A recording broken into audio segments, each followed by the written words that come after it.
कोटि प्रणाम है मेरी माता सज्जनों, आप सबके श्री चरणों में मेरी असंख्य बार चरण वंदना स्वीकार कीजिएगा। पूर्ण आशा है आप श्री अमित वाणी जी का पाठ रोज करते होंगे, रोज किया कीजिएगा।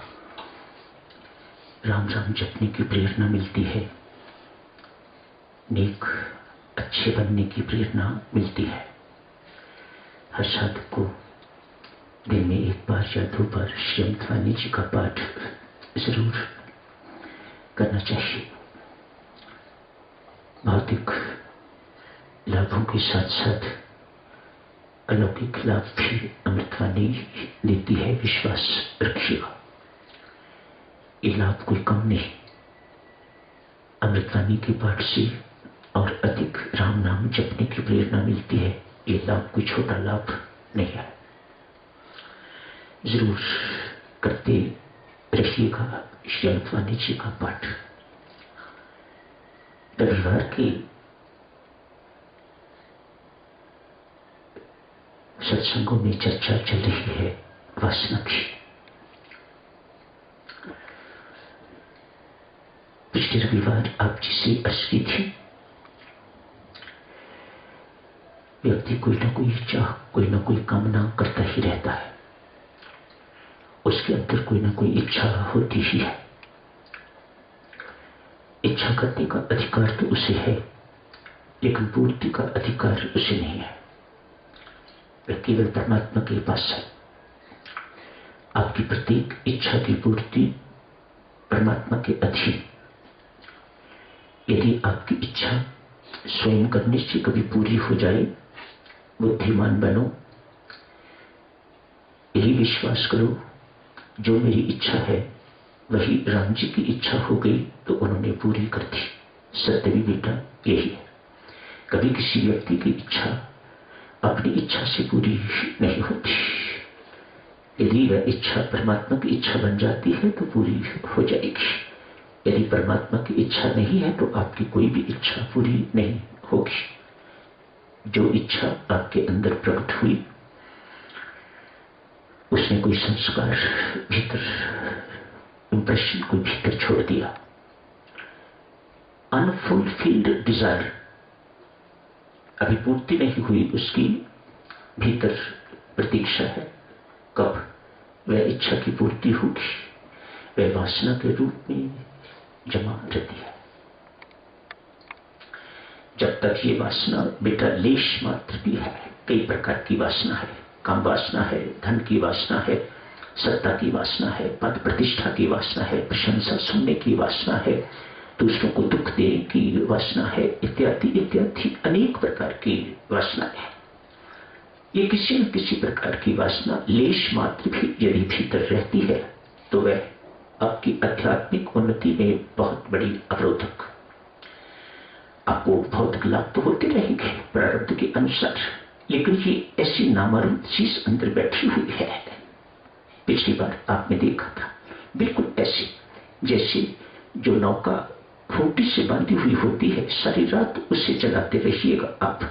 दो चप्पू लगा के इधर भी चलाने वाले बैठे हुए हैं, नापक बैठे हुए हैं, वे चलाने की कोशिश कर रहे हैं। सारी रात चलाते रहे, लेकिन वह एक पग भी आगे नहीं बढ़ेगी। क्यों? आपने जो खूंटी से रस्सी बंधी हुई है, जिससे नौका बंधी हुई है, वह रस्सी आपने खोली नहीं। ये वासना है। वासना बहुत घृणित है साधकजनों। इसका निराकरण निरस्त होती है, एक ही शब्द है, इसे सद्वासना में परिवर्तित कीजिएगा। ये दुर्वासना है, इसे सद्वासना में परिवर्तित करने से ये निर्मूल हो जाती है। सब बहाने हैं साधकजनों, निर्मूल तो होगी परमात्मा की कृपा से। बस उसकी कृपा पर निर्भर रहिए, उसकी कृपा मांगते रहिए, साधना जारी रखिएगा तो ये इरेडिकेट होगी। एक शब्द याद रखो, उपासना जो जिसमें समर्थ है इस वासना को नष्ट करने का। उपासना आज साधकजनों आप जिसे अर्ज की थी कि इसका रूपांतरण कैसे किया जा सकता है, आज से चर्चा शुरू करेंगे। इससे पहले कि ये चर्चा शुरू की जाए, पुनः आपको एक दो उदाहरणें देता हूं वासना की, ताकि आपको और पता लग जाए कि किस किस प्रकार से वासना ने घर किया हुआ है। आपको बोध है, जिनकी सुरती मरते वक्त धन में चली जाती है, परमात्मा उसे सांप की योनि देते हैं वासना के कारण। धन जिंदगी भर आपने धन ही धन इकट्ठा किया है। आप सोचो कि मरते वक्त आपको राम की याद आ जाएगी, तो ये संभव नहीं है। पक्का याद रखिएगा, ये संभव नहीं है। तो धन में सुरती उस वक्त चली गई तो परमात्मा सीधे आपको सर्प की योनि देता है।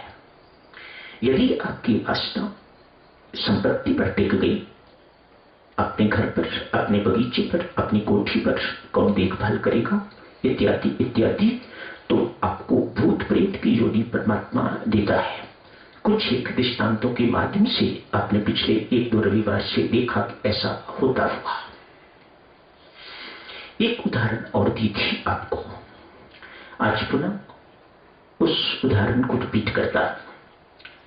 आज एक संत महात्मा महामंडलेश्वर बहुत सिद्ध संत है, एक आरोग्य धाम से सैनिटोरियम कहा जाता है, स्वास्थ्य लाभ करने के लिए वहां चले गए। वहां जाके एक कमरे में उन्हें रख दिया गया। बड़े आदमी है, एक कमरे में उन्हें, जैसे प्राइवेट रूम होते हैं, एक कमरा, एक बेड लगा हुआ, उसमें महाराज को विराजमान कर दिया गया है। एक ही दिन बीता होगा, क्या देखते हैं संत महात्मा, उन्हें कोई 30-32 साल की एक रूपवती महिला दिखाई देती है उसी कमरे में। बहुत चकित है, बड़े हाव चाव से अपने आप को प्रस्तुत करती है। उसका पूरा आकार तो दिखाई नहीं देता, लेकिन संत महात्मा का मेकआउट कि ये एक 30-32 साल की कोई महिला है, रूपवती है, सज धज के उनके सामने पूछा, आप कौन है? महात्मा का कोई क्या बिगाड़ सकता है, संत महात्मा का कोई क्या बिगाड़ सकता है? उसकी सूरत तो परमात्मा के साथ जुड़ी हुई है। जब बनाने वाले के साथ जुड़ी हुई है तो फिर बिगाड़ने वाला कौन है? बिगड़ता तो उन्हीं की है जिसकी सूरत बनाने वाले से जुड़ी नहीं होती, जो उनसे युक्त नहीं होता, उन्हीं का बिगाड़ होता है जीवन में। उसका कौन बिगाड़ सकता है जिसका हाथ जग जनन ने पकड़ा हुआ है? कोई है माई का लाल इस जिंदगी में, इस संसार में जो कुछ कोई उसका बिगाड़ सके? कोई नहीं। संत महात्मा को किसी प्रकार का कोई डर नहीं। अतः पूछा, कौन हो आप? कहा, महाराज ये बिस्तर मेरा है, मैं यही रहती हूं। कुछ वर्ष पहले प्रसूति में मेरी मृत्यु हो गई थी, मैं गई नहीं कहीं, मैं यही। महात्मा समझ गए कोई भूत प्रेत है। क्या करती हो आप? पूछा महात्मा ने। सीधी बातचीत, वार्तालाप। कहा, जो भी इस बिस्तर पर आता है मैं उसे रोगी बना देती हूं। दुख देना मेरा स्वभाव बन गया हुआ है। क्या मिलता है? महात्मा ने पूछा। दूसरों को दुख देकर तुम्हें क्या मिलता है? महात्मा ने पूछा। सीधी सादी बातें। कहा, मुझे बहुत अच्छा लगता है दुख देने की वासना। कौन सी वासना हुई? दूसरों को दुख देने की वासना। संत महात्मा के संग से साधकों, इन चीजों का लाभ हमें लेना चाहिए। उनकी कृपा दृष्टि, उनका सत्संग, उनका सानिध्य भीतर छलांग मारती हुई वासना को, कामना को, चाह को मिटाती है, पूरी नहीं करती। मत सोचिएगा। कोई संत महात्मा, एक दिन पहले भी आपको उदाहरण दी थी, कोई संत महात्मा उसके भौतिक सुख की चिंता न करके तो उसके लौकिक सुख की चिंता करता है। उसे भौतिक सुख की परवाह नहीं है, उससे कहीं ज्यादा उसे उसके कल्याण की चिंता है, उसका कल्याण चाहता है। भौतिक सुख नहीं। ये शारीरिक रोग लगे हुए हैं, ये है वह है, वे तो डॉक्टर लोग हैं ना, उनके लिए वे ठीक कर देंगे।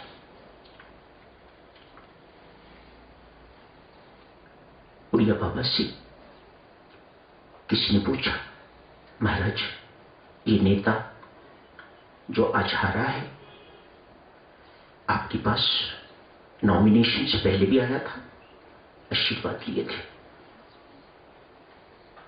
नॉमिनेशन पेपर्स भरे, उसके बाद भी आशीर्वाद लिए, उसके बाद जो कुछ हुआ उस पर भी आशीर्वाद लिए, इलेक्शन सीट मिल गई, इलेक्शन लड़ा, रोज आके लगभग, वैसे तो कभी आते नहीं पर रोज आके आशीर्वाद आपसे लेते रहे। क्या कारण है महाराज हार गए? आपके आशीर्वादों पर प्रशंसित। उड़िया बाबा ने कहा, मैंने कभी जीतने के लिए इसे आशीर्वाद दिए ही। बहुत पक्के संत महात्मा अंदर से कुछ भी करो आप, टस से मस नहीं होते।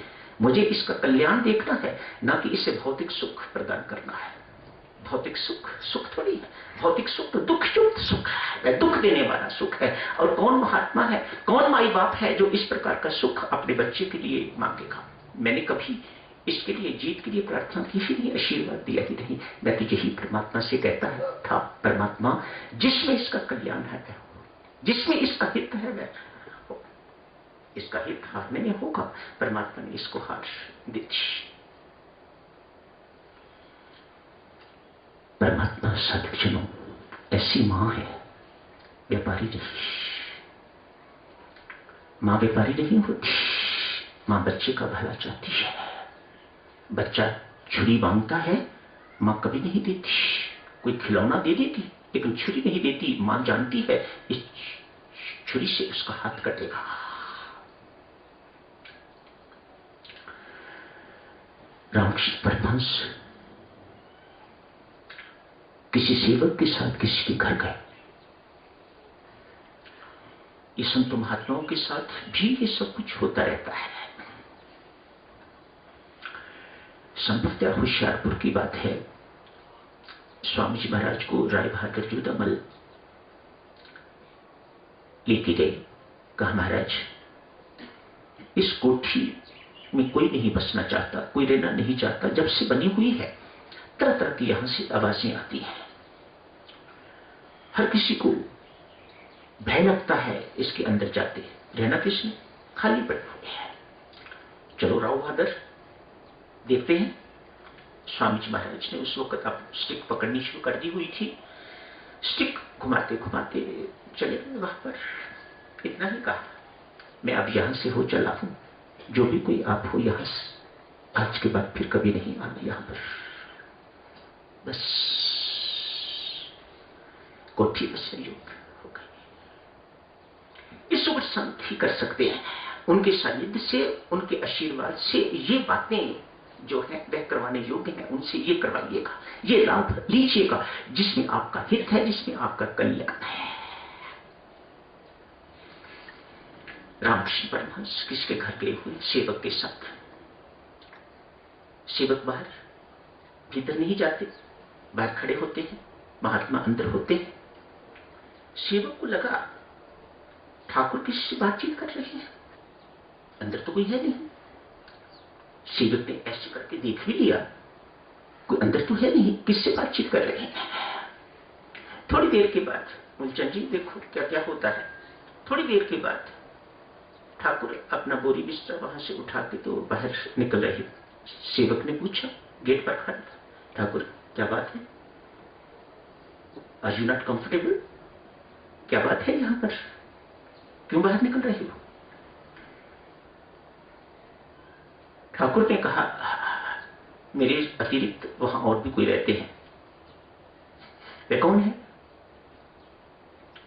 तो कहा, कोई प्रेतात्माएं होंगी। वह तो आप बाहर क्यों आ रहे हो? उन्होंने मुझे कहा कि तेरे कारण हम बाहर धूप में तप रहे हैं प्रेतात्माओं ने। तो मैंने कहा, मैं इनको क्यों दुख दूं? इनको जो जहां सुख है वहां सुख रखे, मैं बाहर चला जाता हूं। मैं अपना बोरी बिस्तर उठा के बाहर आ गया। सेवक पूछता है, ठाकुर क्या संत के दर्शन के बाद भी प्रेत आत्मा को मुक्ति नहीं मिलती? कैसा गंभीर प्रश्न है सेवक का। ठाकुर कहते हैं अवश्य मिलती है। कोई प्रेतात्मा संत के सानिध्य में आती ही नहीं है। ये परमात्मा का कोई विधान है, परमात्मा की सजा है तुझे। तू भटकती गया है, तुझे जिंदगी में कोई संत नहीं मैं मिलने दूंगा। क्यों? संत मिल गया तो तू इस प्रेत योनि से मुक्त हो जाएगा। अभी तेरी योनि बाकी है, अभी तेरी अवधि बाकी है। अतएव किसी संत महात्मा को संपर्क पे नहीं आने देते परमात्मा। आज परमेश्वर की करनी खेल ठाकुर वहां चले गए हुए हैं। सेवक ने सुंदर प्रश्न पूछा, क्या संत के सानिध्य के बाद भी प्रेत योनि ही रहती है? क्या उसे उस योनि से मुक्ति नहीं मिलती? ठाकुर ने कहा मिलेगी, इससे भी मिलेगी, लेकिन क्या करूं, ये मुझे कमरे से निकालता है जो भी कोई है ये प्रेतात्मा, स्वयं उस कमरे को अभी छोड़ना नहीं चाहता। मैं क्या करूं, इसे कहां से दिलाऊं इसको मुक्ति? उस कमरे के साथ आसक्ति, ये वासना कैसे अपने आप को अभिव्यक्त करती है? आसक्ति के माध्यम से, अटैचमेंट के माध्यम से। आपकी अटैचमेंट धन से है, आपकी अटैचमेंट परिवार से है, संतान से है, संपत्ति से है, कोठी से है, इत्यादि इत्यादि। ये सारी की सारी अटैचमेंट जितनी भी है आसक्तियां, इन्हें कहा जाता है शास्त्र के अनुसार ये वासना आसक्ति के रूप में अभिव्यक्त करती है। मिटेगी कैसे? एक सुंदर साधन, आसक्ति से ही मिटेगी। संसार से आसक्ति है तो उसे राग कहा जाता है, परमात्मा से आसक्ति है तो उसे अनुराग कहा जाता है। बस अनुराग शब्द याद रखिएगा, उपासना शब्द याद रखिएगा, पर्याप्त है इस वासना को उन्मूल करने के लिए। देवियों सज्जनों, और कोई सुगम साधन नहीं है। अपनी वासना को परमात्मा से जोड़ दीजिएगा तो यह सद्वासना बन जाती है। एक उदाहरण आज शुरू करते हैं। एक डाकू है, दुर्जन सिंह उसका नाम है, कुख्यात डाकू है। बच्चा बच्चा उससे डरता है, संत महात्मा पंडित इत्यादि सब कोई उससे डरता है, बड़ा खूंखार है। आज कहीं से डाका मार के आया है, पुलिस उसकी खोज में आज भी पीछे पड़ी हुई है। भागता भागता लगभग थकने को है, एग्जॉस्ट होने को है। क्या देखता है, कई लोग पहुंच बैठे हुए हैं, लगा सत्संग हो रहा है, चला गया, उनमें छिप के बैठ गया है, बच गया। आज प्रसंग क्या है, कथावाचक क्या प्रसंग है, वहां पर चर्चा का विषय क्या है? मां यशोदा नंद नंदन को किस प्रकार से तैयार करती है, कैसे कैसे सुंदर कपड़े पहनाती है, गहने, कान के कुंडल, गले की माला, पांव में पायल, हाथ के कंगन इत्यादि इत्यादि। दुर्जन सिंह इस बात को बहुत ध्यान से सुन रहा है। कहा, ये बालक कौन है? कभी सुना नहीं इसका। ये नंदनंदन कौन है? ये नंदलाल कौन है? इसकी मां इसको लाखों रुपये के गहने रोज पहनाती है। यदि इस बालक को लूट लिया जाए तो जिंदगी भर मुझे कभी डकैती नहीं करनी पड़ेगी।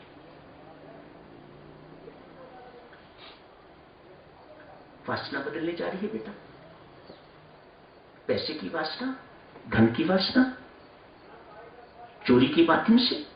और तो कोई ना अपनी वासना को तृप्त करना चाहता है, वह किसी भी ढंग से पैसा इकट्ठा होना चाहिए। फेयर और अनफेयर मीन्स, जिनको पैसे की वासना हुआ करती है वे कहां देखते हैं कि मीन्स है फेयर और अनफेयर, सब चलता है।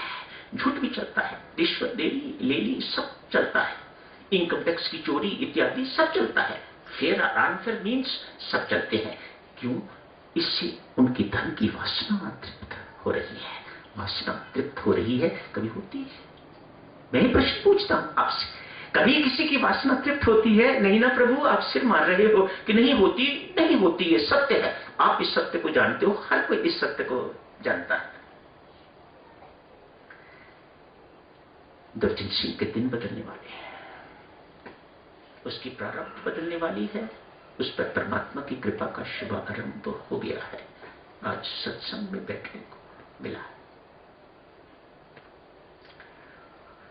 सत्संग की समाप्ति हुई, हाथ में लाठी दुर्जन सिंह के, सब लोग चले गए हैं। दुर्जन सिंह सीधा कथावाचक के पास जाके लाठी अपनी ऐसे मारी। ब्राह्मण कथावाचक बेचारा दुर्जन सिंह को देख के थर थर कांपा। अपनी पोथी पत्रा इत्यादि जो कुछ भी था, जो चढ़ावा था, सब उसको चढ़ा दिया। लो महाराज, मुझे माफ करो, मानो मुझे जान से न मारो, जो कुछ भी इकट्ठा हुआ है आप ले लीजिए। लाठी से सब कुछ परे किया, मुझे इसकी जरूरत नहीं। मुझे उस बालक का पता बता जिसका तू वर्णन कर रहा था। देखना, झूठ बोला तो मैं तुम्हें मार डालूंगा। सच सच उसका पता बता, वह कहां रहता है बालक। मैं उस बालक को खोजूंगा, उसका सब कुछ लूटूंगा। बता दी, यमुना का किनारा है, वृंदावन गांव का नाम है, गोकुल गांव का नाम है। जंगल है उसके पास, गांव में चराता है, बंसी बजाता है, छोटा है, बालक है, नंदलाल। बस एड्रेस मिल गया। यमुना का किनारा है, न यमुना कभी देखी, न ये पता कि वृंदावन कहां है, लेकिन दुर्जन सिंह नंदलाल की लगन में चल रहा है। एक कोई नदी आई, सोचा यही होगी यमुना, पास ही जंगल भी था। लो, ये तो वही जगह आ गई जहां मुझे जाना था। पुकारना शुरू कर दिया, नंदलाल, अरे ओ नंदलाल। प्रेम से तो पुकारना नहीं आता, अभी स्वभाव नहीं है, स्वभाव तो कठोरता का है, लूटो लूटो वाला। अरे ओ नंदलाल, अरे ओ नंदलाल, पुकारता जा रहा है। परमेश्वर की कृपा देखो कैसी होती है। दूर से नंदलाल कोई अनभिज्ञ तो नहीं, उसे पता है किसी भी ढंग से कोई पुकार रहा है, पर मुझे पुकार रहा है। अतएव दूर से बांसुरी की आवाज पास आती हुई सुनाई दे रही।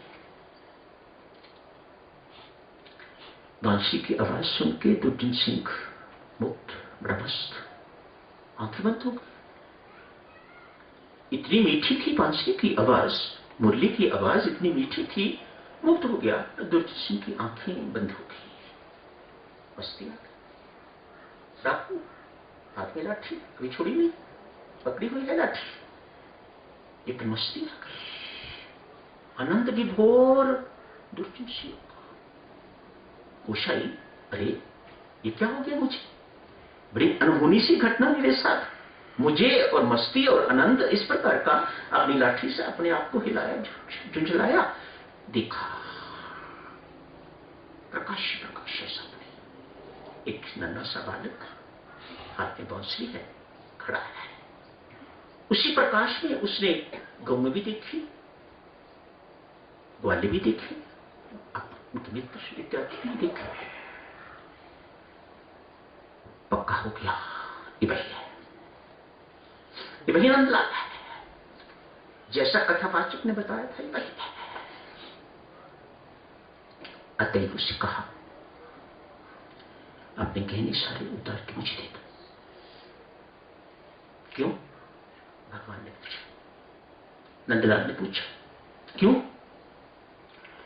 क्यों क्यों मत पूछो, गहने उतारो और मुझे दो।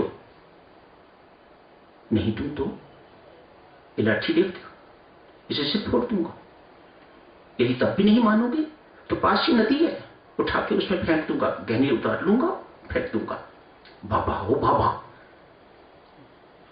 भगवान ने अपनी तरफ से तो एक चकित होने के शब्द बोले, बाबा, अरे बाबा, मानो ये क्या करने वाला है मुझे। लेकिन डाकू को लगा ये किसी को बुला रहा है। अतएव झट से उनका मुख बंद करने के लिए अपना हाथ उनके मुख पर रखा।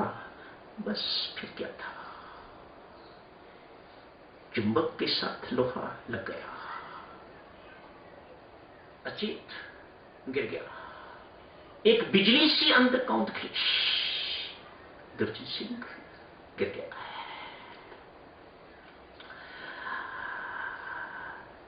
थोड़ी देर के बाद होश आई। कहा, नंदलाल, मुझे कुछ नहीं चाहिए। मेरी सारी तृष्णाएं, मेरी सारी कामनाएं, मेरी सारी शब्द, डाकू ने कैसे शब्द बोलने शुरू कर दिए। सब कुछ खत्म हो गया है। एक ही प्रार्थना रह गई है, आज के बाद यहीं रहूंगा, वायदा कर, रोज थोड़ी देर के लिए दर्शन देने के लिए आ जाया करूंगा। समय हो गया है, यही समाप्त करने की इजाजत दीजिएगा। अगले रविवार को इस चर्चा को और आगे जारी रखेंगे। लगभग समाप्ति है, थोड़ी चर्चा बाकी है, वे अगले रविवार को कर लेंगे। सदा की तरह देखिए सज्जनों, जैसे आप सदा चुपचाप राम राम जपते जपते जाते हो, आज भी बिल्कुल वैसे ही करना। अभी बोला जाता है ना, आते भी राम बोलो, जाते भी राम बोलो। ये सिर्फ सुनाने के लिए नहीं है, ये हम सबको ऐसा करना है। घर से चलें तो भी राम राम जपते जपते आए, वापस पहुंचने तक राम राम ही जपते रहें, सदा राम राम जपते रहें। इसी में भलाई है, इसी में हमारा कल्याण है। धन्यवाद।